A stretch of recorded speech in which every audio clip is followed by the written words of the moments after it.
Magandang umaga, narito na ang PTV Balita ngayon.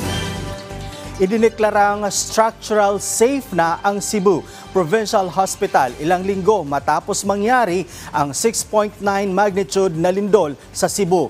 Ito ang sinabi ni Pangulong Ferdinand R. Marcos Jr. matapos itong bisitahin ang nasabing ospital. Anya matatapos ang pagkukumpuni ng mga pasilidad ng nasabing ospital ngayong buwan. Kasama ng Pangulo na bumisita ay ang mga kawani ng Health Department at Public Works and Highways Department. Layo ng muling pagbisita ng Pangulo sa Cebu Provincial Hospital na tiyakin ang kagandahan nito kahandaan nito bago ito muling buksan sa publiko. Ipinag-utos din ng Pangulo ang pagpapabilis ng rehabilitasyon ng nasabing ospital upang agad na maibalik sa normal ang operasyon at matiyak ang kaligtasan ng mga pasyente, health workers at iba pang mga kawani ng Cebu Provincial Hospital. At sa ibang balita, nananawagan ang ilang senador sa Department of Health o DOH na ipatupad ang mas malaking parte na bayarin sa ospital na sasagutin ng Philippine Health Insurance Corporation o PhilHealth at maglunsad ng information campaign para sa Program Zero Balance Billing o CBB ng Kagawaran.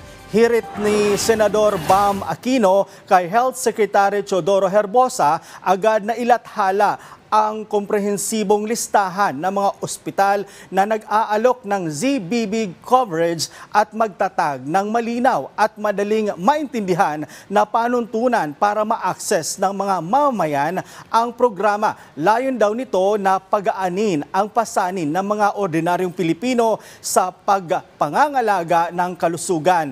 Binigyan din ni Aquino na sa kasalukuyang Vice Chairperson ng Committee on Finance na may kakulangan sa pagbibigay ng kaalaman sa publiko kaugnay sa ZBB para mabawasan ang pangangailangan ng mga mamayan na pumila sa mga opisina ng mga mambabatas para lamang humingi ng tulong pinansyal sa mga gastusing medikal. Iminungkahi din ni Aquino na dapat malinaw na ipaalam ng ospital sa pasyente ang mga opsyon bago sila magsimulang lumaki ang bayarin. Kutob ko po, hindi to alam ng taong bayan. I don't think they know that this is available to them already. So my first suggestion, sana po mamaya i-publish nyo na po, may mga communications group naman ho kayo, ano yung ospital na may zero balance billing, paano maka-avail ng zero balance billing. Unang-una yung gusto ho natin, mga kababayan natin, may mga ospital na mapupuntahan na wala silang babayaran. I think that's really the first. At yan ang mga balita sa oras na ito. Para sa update o sa iba pang update, i-follow at i-like kami sa aming Facebook at X sa @PTVPH. Ako si Noel Talakay para sa Pambansang TV sa Bagong Pilipinas.